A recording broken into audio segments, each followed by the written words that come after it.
दिसंबर की ठठरती रात थी। चांदनी चटकी हुई थी। दूर तक सन्नाटा तारी था। जंगल भी जैसे सो गया था। बस्ती के घरों में अंधेरा छाया हुआ था। जलते चिराग टिमटिमाकर बुझ गए थे। लोग लिहाफों में गुस्से पुरकैफ ख्वाब देखने में मशगूल थे। कोई बारह का अमल होगा। बस्ती के बाहर जंगल में जहां से रेल की पटरी गुजरती थी, एक नाले के पुल पर काला बिल्ला बैठा था।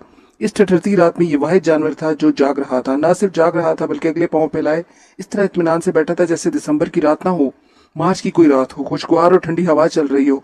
चांद पूरे शबाब पर हो और दूर तक पुरकैफ चांदनी बरस रही हो। इस काले बिल्ले को कतन सर्दी नहीं लग रही थी, जबकि जंगल के दूसरे जानवर अपने अपने ठिकानों में सुकड़े सिमटे सो रहे थे। सब सो रहे थे। पूरी फिजा पर नींद तारी थी, मगर इसकी बड़ी बड़ी रोशन आंखें रेल की पटरी पर जमी हुई थी और कान कुछ सुनने की कोशिश कर रहे थे। तब कहीं दूर से इसे वो आवाज सुनाई दी जिसका वो मुंतजर था। वो एक एक्सप्रेस ट्रेन थी। अभी वो दूर थी। इसकी धीमी आहट सुनाई दे रही थी।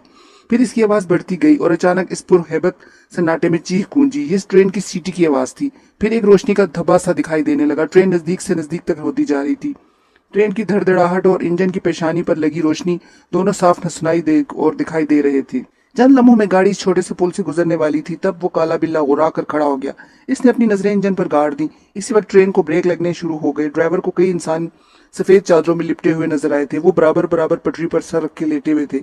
वो इसे अचानक ही दिखाई दिए थे। कोहर इतनी गहरी थी कि करीब की चीज भी धुंधली दिखाई दे रही थी। ड्राइवर को जब ये इंसान पटरी पर लेटे हुए नजर आए तो गाड़ी इनके सर पर पहुंच चुकी थी। दुनिया की कोई ताकत इन्हें अब ट्रेन के नीचे आने से नहीं बचा सकती थी। फिर भी ड्राइवर ने इमरजेंसी ब्रेक लगाए। गाड़ी रुकते रुकते भी इन सफेद लाशों से गुजर गई। गाड़ी की आखिरी बोगी पुल के सामने रुकी। काले बिल्ले ने पुल से छलांग लगाई और गार्ड के कंपार्टमेंट की तरफ मुंह उठाकर देखने लगा। गार्ड अशरफ अहमद जो ऊँग गया था, गाड़ी के रुकते ही चौंक गया। इसने खिड़की को उठाकर देखा। दूर तक किसी स्टेशन के आसार ना थे। इसके हिसाब से अभी स्टेशन आने में 1 घंटा बाकी था। फिर ये गाड़ी कहाँ रुक गई? अशरफ अहमद ने जल्दी से अपनी टोपी सर पर रखी, लाइट उठाकर दरवाजा खोला और दरवाजा खोलकर इसने बाहर देखा। चांदनी रात के बावजूद इसे कोहर के अलावा कुछ नजर न आया। वो अपने डब्बे से नीचे उतरा ताकि ड्राइवर के पास जाकर सूरत हाल मालूम करे। अभी इसने आखिरी सीढ़ी पर पांव रखा ही था कि इसके कानों में मियाओं की आवाज आई। अशरफ अहमद को बड़ी हैरत हुई कि इस ठठरती रात में ये बिल्ली कहाँ से आ गई। ये वक्त ज्यादा सोचने का ना था। इसने लाइट का रुख काले बिल्ले की तरफ किया और इस पर सरसरी सी निगाह डालता हुआ आगे बढ़ गया। इस वक्त इसके सर पर यह फिक्र सवार थी कि गाड़ी क्यों रुकी। गार्ड के आगे जाने के बाद काले बिल्ले ने एक छलांग लगाई और गार्ड के डब्बे में दाखिल हो गया। अशरफ अहमद बड़े दिल गुर्दे का आदमी था, लेकिन इसे आगे जाते हुए अचानक खौफ सा महसूस हुआ। इसकी रीढ़ की हड्डी में जैसे सुनसनाहट सी फैल गई। चंद कदम आगे बढ़ाने के बाद इसने पीछे मुड़कर देखा। इस जगह लाइट डाली जहां बिल्ली दिखाई दी थी, मगर अब वहां कुछ न था। फिर वो अपने खौफ को झटक कर तेज तेज इंजन की तरफ बढ़ने लगा। अभी अशरफ अहमद दूर ना गया था कि इसे सामने से कोई टॉर्च लिए भागता हुआ नजर आया। वो इंजन ड्राइवर सादिक हुसैन था। वो टॉर्च की रोशनी ट्रेन की नीचे डालता हुआ तेजी से भागा आ रहा था। गार्ड अशरफ अहमद को देख कर रुक गया। क्या हुआ? अशरफ अहमद ने सादिक हुसैन को पहचान कर पूछा। क्या किसी ने जंजीर खींची है? नहीं सर, गाड़ी मैंने खुद रोकी है, सादिक हुसैन ने सांपते और कांपते हुए कहा। क्यों, खैर तो है? अशरफ अहमद की पेशानी पर बल पड़ गए। खैर नहीं है सर, मुझे यकीन है वो सब मर गए होंगे। सादिक हुसैन बहुत परेशान था। कौन मर गए होंगे? ये तुम क्या कह रहे हो? अशरफ अहमद ने घबरा कर पूछा। मेरे साथ आ जाइए, आगे चलकर देखते हैं। सादिक हुसैन अशरफ अहमद के डब्बे की सिम से बढ़ते हुए बोला। पर हुआ क्या, कुछ बताओ तो? अशरफ अहमद ने पूछा। सर खुदा की कसम, मैंने जानबूझकर इन्हें नहीं मारा। वो लोग मुझे अचानक नजर आए थे और जब नजर आए इस वक्त गाड़ी इनके सरों पर पहुंच चुकी थी। सादिक हुसैन अपनी धुन में बोले जा रहा था। कौन थे वो लोग? इस टटरती रात में ऐसे जंगल में वो क्या कर रहे थे? अशरफ अहमद इसके साथ गाड़ी के नीचे पटरियों पर रोशनी डालता तेजी से आगे बढ़ रहा था। वो कई थे और सफेद चादर में लिपटे हुए थे, सर पटरी पर रखे लेटे थे। बस मैंने इतना ही देखा था, सादिक हुसैन ने बताया। अब अशरफ अहमद का डब्बा आ चुका था। अब तक इन्हें कुछ नजर न आया था। सादिक, यहाँ तो कुछ भी नहीं है, अशरफ अहमद ने पटरी पर दूर तक नजर डालते हुए कहा। थोड़ा सा आगे बढ़कर और देख लें, सादिक हुसैन ने कहा। तब आगे बढ़कर अशरफ अहमद ने सादिक हुसैन का हाथ पकड़ लिया और बोला, यार खुदा का कुछ खौफ खाओ। इस सर्दी में कौन पटरी पर सर रखकर लेटेगा, और वो भी सफेद चादरों में? अगर किसी को खुदकुशी करनी ही थी तो इसे ट्रेन की जरूरत ना थी। इसे जंगल में बंदा लेटे लेटे ही अल्लाह को प्यारा हो सकता है। सर मैं सच कहता हूँ, मैंने इन आंखों से 4-5 आदमियों को पटरी पर सर रखे लेटे हुए देखा था। तभी तो मैंने गाड़ी को ब्रेक लगाए थे। सादिक हुसैन ने बड़े यकीन से कहा था। अच्छा, अब जो हमाकत होना थी वो हो गई। गाड़ी चलाओ और ये 10 मिनट तुमने जो बर्बाद की है इसे बराबर करो। गाड़ी को स्टेशन पर राइट टाइम पहुंचना चाहिए। ये कहकर अशरफ अहमद डब्बे में चढ़ गया। सादिक हुसैन नादिम होता हुआ इंजन की तरफ बढ़ा। इसे अपनी नजरों पर बड़ा गुस्सा आ रहा था। इसकी समझ में नहीं आ रहा था कि आखिर इसने देखा क्या था। यहाँ से वहां तक इसे कोई ऐसी चीज नजर न आई थी जो इंसानों का रूप धार लेती। बहरहाल वो फ्रेब नजर का शिकार हुआ था। ये बात इसकी समझ में अच्छी तरह आ गई थी। गाड़ी रुकने के बाद जब स्टेशन आने की कोई आसार पैदा हुए तो कई मुसाफिरों ने ठंडी हवा की परवाह किए बगैर खिड़कियां खुटाई। बाहर इन्हें पुरहैबत सन्नाटे और धुंध के सिवा कुछ नजर न आया। हैरान रह गए कि जंगल में आखिर गाड़ी किस लिए रुकी।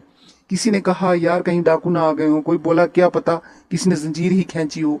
एक मुसाफिर ने जो खिड़की से बाहर झांक रहा था, इसने ड्राइवर सादिक हुसैन को टार्च लिए गुजरते देखा तो समझा गार्ड है। वो इससे मुखातिब हुआ, गार्ड साहब क्या हुआ भाई, अभी तो कुछ नहीं हुआ, फिर गाड़ी क्यों रुकी हुई है? मैं इसे अभी चलाता हूँ, जाकर आप फौरन खिड़की बंद कर ले। सादिक हुसैन ये कहता हुआ आगे बढ़ गया। सादिक हुसैन के लहजे में कुछ ऐसी बात थी कि मुसाफिर खौफजदा हो गया। इसने फौरन खिड़की बंद कर ली। चंद मिनटों के बाद गाड़ी ने हरकत की और फिर इसने बहुत जल्द रफ्तार पकड़ ली। सादिक हुसैन ने ट्रेन की स्पीड बढ़ाकर अगले स्टेशन पर राइट टाइम पर पहुंचा दिया। गाड़ी के प्लेटफॉर्म पर रुकते ही गार्ड अशरफ अहमद अपने डब्बे से बाहर आया। सर्दी अपने अरूज पर थी। अशरफ अहमद के दांत बज रहे थे। इस स्टेशन पर गाड़ी 10 मिनट ठहरती थी। इसने सोचा चलकर चाय के स्टॉल पर चाय ही पी ली जाए। गार्ड के उतरने के बाद वो काला बिल्ला भी डब्बे से बाहर आया। गार्ड का डब्बा प्लेटफॉर्म से पीछे था। काले बिल्ले ने डब्बे से जमीन पर छलांग लगाई। छलांग लगाते ही जैसे वो फिजा में तहलील हो गया। वो जमीन पर नहीं गिरा, अलबत्ता एक लहीम शेम शख्स कंबल ओढ़े प्लेटफॉर्म की तरफ चलता हुआ नजर आ रहा था। इस स्टेशन पर चंद मुसाफिर भी डब्बे से बाहर आए। ये ज्यादातर चाय की फिक्र में यही थे। एक दो मूंगफली की ठेले की तरफ भी बढ़े। इस शख्स ने प्लेटफॉर्म पर रुकी गाड़ी के डब्बे पर नजर डाली। इस डब्बे का दरवाजा खुला हुआ था और पूरे इत्मीनान से डब्बे में दाखिल हो गया और एक मुनासिब जगह देकर फर्श पर बैठ गया। इसने कंबल इस तरह ओढ़ रहा हुआ था कि इसका चेहरा छुप गया था, बस नाक और मुंह का थोड़ा सा हिस्सा नजर आ रहा था। वो अपनी चाल ढाल और लिबास से कोई मजदूर दिखाई दे रहा था। किसी मुसाफिर ने इस पर कोई तवज्जो न दी। ये ट्रेन रिजर्व थी। ये दराज का लंबा चौड़ा आदमी जिस डब्बे में चढ़ा था, इसे मुल्क बोगी में एक बारात जा रही थी। इसमें बारातियों के अलावा कोई मुसाफिर ना था। रास्ते में बहुत से मुसाफिरों ने बोगी खाली देखकर इसमें चढ़ने की कोशिश की थी तो इन्हें बड़ी मुश्किल से रोका गया। अब भी बड़े स्टेशन पर कुछ मुसाफिर उधर आने की कोशिश करते थे। अभी लोगों ने बोगी के दरवाजे अंदर से बंद कर लिए थे। कोई कितना ही दरवाजा पीटता, ये ना खोलते। बोगी में खूब हंगामा हो रहा था। बाराती अपनी अपनी पसंद की टोलियां बनाए बैठे थे। लड़के ताश खेलने में मशगूल थे, लड़कियां गानों में मसरूफ थी। ये तय किया गया था कि पूरी रात कोई सोएगा नहीं। यूं ट्रेन में वैसे भी नींद कहाँ आती है, लेकिन कुछ नींद के रसिया ऐसे भी थे जिन्हें सूली पर भी नींद आ जाती थी। ये लोग सोने की कोशिश करते तो उन्हें फौरन उठा दिया जाता, इनके ऊपर से कंबल खींच लिया जाता, लड़कियों से ढोलक लेकर इनके कान पर बजाई जाती और वो बेचारा खिसिया कर उठ जाता। इस बारात के मोमर लोग यानी दूल्हा के अब्बा, ताए और चचा और मामू वगैरह या इन लोगों के हम उम्र दोस्त बोगी के कोने में अपनी महफिल जमाए हुए थे। किस्से कहानियां चल रही थी। फिर तय ये हुआ कि हर शख्स अपनी जिंदगी का कोई नाकाबिले फरमोश वाकया सुनाए। फिर बात होते होते जिन्नात पर ठहरी। सबसे पहले मैं आपको एक वाकया नहीं, दो वाकयात सुनाऊंगा। मामू फुरकान ने अपने गिर्द अच्छी तरह कंबल लपेटते हुए कहा, ये दोनों वाकयात सच्चे हैं, मैं बजाते खुद इनका शाहिद हूँ। मामू क्या आपने जिन देखे हैं? दूल्हा अकबर ने पूछा। अकबर को किस्से कहानियों से बहुत दिलचस्पी थी, इसलिए जब इसे मालूम हुआ कि बड़ों की महफिल में किस्से कहानियां चल रही हैं और किस्से भी जिन्नात के, तो वो फौरन छोटों की महफिल छोड़कर इधर आ गया। हाँ अकबर, ना सिर्फ मैंने जिन देखे हैं बल्कि मैंने इनकी आवाज भी सुनी है। फुरकान मामू गोया हुए। ये अलीगढ़ की बात है और इन दोनों का जिक्र जब मेरी उम्र 14-15 साल होगी। हमारे मोहल्ले के बुजुर्ग सूफी अमजद हुसैन फजर के वक्त गली के लोगों को नमाज के लिए बेदार करने आया करते थे और जब तक अंदर से आवाज ना आ जाती कि अच्छा सूफी साहब उठ गया, इस वक्त तक वो आगे ना बढ़ते। सूफी साहब के अलावा एक पार्टी और नमाजें को उठाने आती थी। ये लोग सूफी साहब से बहुत पहले आते थे। इस वक्त गहरा अंधेरा छाया हुआ होता था। ये लोग ढोलक की थाप पर कुछ गाते हुए गुजर जाते। वो क्या गाते थे ये समझ में ना आता। ये कौन लोग थे किसी को मालूम ना था।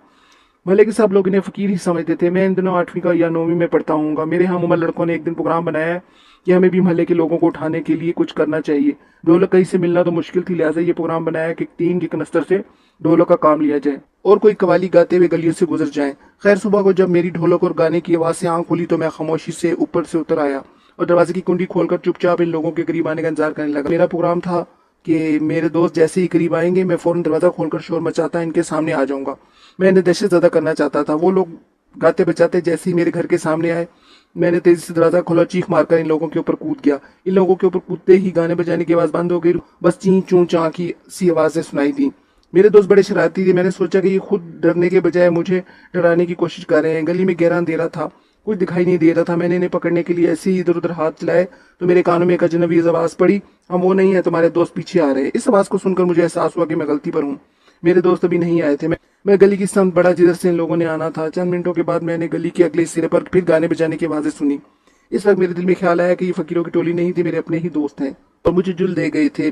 मुझे इनकी शरारत पर बड़ा गुस्सा आया। मैं फौरन वापस आया और फिर दौड़ता हुआ इनके नजदीक पहुंचा। मेरे करीब पहुंचते ही वो फिर एकदम खामोश हो गए। मैंने गुस्से में कहा, यार कैसा, मुझे परेशान मत करो, मैं तुम्हारे साथ चलूंगा। अच्छा तुम मानोगे नहीं, आ जाओ फिर हमारे साथ। गाने बजाने की फिर आवाज आने लगी। ये आवाज जरा फासले से आ रही थी। मैं फिर इनके पीछे भागा। अब मुझे ताव आ गया था कि इस मर्तबा नहीं छोड़ूंगा, इनमें से किसी एक को काबू कर लूंगा। मैं जैसे ही नजदीक पहुंचा गाना बजाना फिर बंद हो गया और आवाज आई, ये ऐसे नहीं मानेगा, इसे पकड़ कर उठाओ। फिर मुझे बाजुओं से 2 लड़कों ने पकड़ लिया और तेजी से मुझे भगा कर ले चले कि मुझे यह एहसास हुआ कि जैसे मैं उड़ा हूँ। मेरे घर से काफी आगे उन्होंने मुझे छोड़ दिया। तब मुझे एहसास हुआ कि मुझे छोड़कर कहीं गायब हो गए हैं। अब दूर तक कोई आवाज नहीं आ रही थी। मैंने सोचा शायद मस्जिद पहुंच गए होंगे। मस्जिद नजदीक ही थी। मैं दौड़ता हुआ इसमें पहुंचा। मैंने दरवाजे में खड़े होकर मस्जिद के अंदर देखा, वो मस्जिद खाली पड़ी थी। मैं वापस होने लगा तो मैंने मस्जिद के पेश इमाम मौलवी मुख्तार को दरवाजे की तरफ आते देखा। मैं फौरन रुक गया। मैंने सोचा कि मौलवी मुख्तार से पूछ लूं कि हाँ मेरे दोस्त तो नहीं आए। मौलवी साहब नजदीक आए तो मैंने देखा कि वो कुछ गुस्से में हैं। मेरे कुछ सवाल करने से पहले ही बोले, जाओ घर, अभी तुम्हारी नमाज हो रही है। इनके गुस्से से डरकर मैं वहां से भाग आया और सीधा अपने घर आकर सो गया। सुबह जब स्कूल जाने के लिए कैसर मेरे घर आया तो मैंने दरवाजे से निकलते ही इसे शिकायत की, यार तुम लोग अजीब हो, मुझे छोड़कर तुम लोग कहाँ चले गए थे? मुझे अगर अपने साथ नहीं ले जाना था तो मुझसे साथ चलने के लिए क्यों कहा था? कैसर मेरी बात सुनकर हैरान रह गया। बोला, फुरकान हम लोग सुबह आए कब? मैं हमीद के घर गया तो वो उठा ही नहीं, आवाजें दे देकर थक गया। इसके बाद राशिद के घर गया तो मालूम हुआ कि इसकी तबीयत ठीक नहीं है, रात को बुखार हो गया था। बस फिर मैं क्या करता, बोर हो गया, तुम्हारे घर भी ना आया, मैं जाकर खामोशी से सो गया। कैसर झूठ मत बोलो। ये कहकर मैंने तफसील से पूरा वाकया सुनाया और आखिर में कहा, मैंने तुम लोगों को मस्जिद तक जाकर तलाश किया, खुदा की कसम मैं झूठ नहीं बोल रहा, चलो राशिद के घर चलो, वहां तुम्हें मालूम हो जाएगा। कैसर ठीक कह रहा था, इसने झूठ नहीं बोला था। इस बात की तस्दीक राशिद और हमीद से मिलकर हो गई। अब मैं बड़ा परेशान हुआ कि वो लोग कौन थे जिनसे फजर के वक्त मेरी मुलाकात हुई थी। स्कूल से आकर मैंने खाना वाना खाया और फिर जोर की नमाज पढ़ने चला गया। मस्जिद पहुंचा तो वहां इमामत महल्ले के एक बुजुर्ग ने की। नमाज से फारिग होकर मैंने एक नमाजी से मौलवी मुख्तार के बारे में पूछा। मौलवी साहब कहाँ है? इस नमाज ने बताया, मौलवी साहब बीमार हैं। बीमार है? मैंने हैरत से कहा, सुबह तो मैंने इन्हें मस्जिद में देखा था। सुबह तुमने कैसे मस्जिद में देख लिया, जबकि वो सुबह मस्जिद आए नहीं? सुबह चौधरी साहब ने नमाज पढ़ाई थी। अब मैं बड़ा चकराया। मौलवी मुख्तार अगर मस्जिद में नहीं आए तो सुबह मैंने किसको देखा था और वो नमाज किसकी हो रही थी? फुरकान मामू जब ये वाकया सुनाकर खामोश हुए तो सबके चेहरे पर यह सवाल था कि वो नमाज किसकी हो रही थी। वो अगर लड़के नहीं थे तो फिर कौन थे? फुरकान मामू वो कौन थे? अकबर ने पूछा। वो जिन थे। फुरकान मामू ने कहा, इसका मतलब है मस्जिद में मौलवी मुख्तार की सूरत में जो शख्स आपके सामने आया वो भी जिन था? बेशक। फुरकान मामू ने कहा, आपने बताया कि जब आप दरवाजा खोलकर अचानक बाहर आए तो आपने चूं चां की आवाजें सुनी, वो क्या थी? अकबर ने सवाल किया। मैं यकीन से तो नहीं कह सकता, लेकिन मेरा ख्याल है कि वो जिन्हों की जुबान थी, इनके बोलने का अंदाज बिल्कुल इसी तरह का था। फुरकान मामू ने कहा, अच्छा मामू अब दूसरा वाक्य सुनाएं। अकबर पुरशौक लहजे में बोला, दूसरा वाक्य यूनिवर्सिटी के ज़माने का है। फुरकान मामू ने कहना शुरू किया। इस वक्त हम नए नए यूनिवर्सिटी में दाखिल हुए थे। हमारे घर से यूनिवर्सिटी को 1 मील के फासले पर होगी। हम इस वक्त पैदल आया जाया करते। यूनिवर्सिटी से वापसी पर हमारी 4-5 लड़कों की टोली होती थी। हम रास्ते भर शरारतें करते आते। अलीगढ़ में नई बस्ती के नाम से एक मोहल्ला है, इसके पास एक मस्जिद थी। इस मस्जिद में एक तहखाना था। हम जब भी वहां से गुजरते तो मेरी ख्वाहिश होती कि इस तहखाने के अंदर जाकर देखूं। एक दिन हम एक गिरगिट का पीछा करते मस्जिद के करीब पहुंच गए। गिरगिट तहखाने के रोशनदान में गायब हो गया। मैं भी ये सोच ही रहा था कि तहखाने के अंदर जाऊं या ना जाऊं कि मुझे तहखाने की सीढ़ियों में सरवर बाहर आता नजर आया। इसने मुझे इशारे से बुलाकर कहा, और फुरकान अंदर चलकर तहखाना देखोगे? हाँ, क्यों नहीं। ये कहकर मैं सरवर के पीछे चला। दोपहर का वक्त था। तहखाने की इब्तदाई सीढ़ियों पर रोशनी थी। मैं तेजी से सीढ़ियां उतरने लगा। जूं जूं मैं आगे बढ़ता गया, रोशनी गायब होती गई। मैंने तहखाने की आखिरी सीढ़ी पर कदम रखा ही था, मैंने अंदर कुछ होले से देखे। ये होले मेहराबों के दरमियान बैठे थे। जब मैं सीढ़ियां उतर कर रहा था तो मेरे कानों में आवाजें आ रही थी, अरे ये कौन आ रहा है? ये तो इंसान का बच्चा मालूम होता है। इसे कौन लाया है यहाँ? तहखाने में अंधेरा था, बस अंदर से आवाजें आ रही थी, अरे भागो यहाँ से, तुम्हारे साथी चले गए हैं। फिर किसी ने कहा। ये बात सरवर की हरगिज ना थी। अब अचानक मुझे एहसास हुआ कि कोई गड़बड़ है। मुझे बेहद डर लगा। मैं उल्टे पांव सीढ़ियां चढ़ने लगा। बाहर आकर देखा तो मेरे सारे साथी गायब थे। मैंने दौड़ लगाई, लेकिन मुझे रास्ते में कोई ना मिला। यहाँ तक कि मेरा घर आ गया और मैं घर में दाखिल हो गया। दूसरे दिन यूनिवर्सिटी पहुंचकर मैंने अपने साथियों से शिकायत की कि तुम लोग मुझे छोड़कर इतनी जल्दी कहाँ गायब हो गए थे।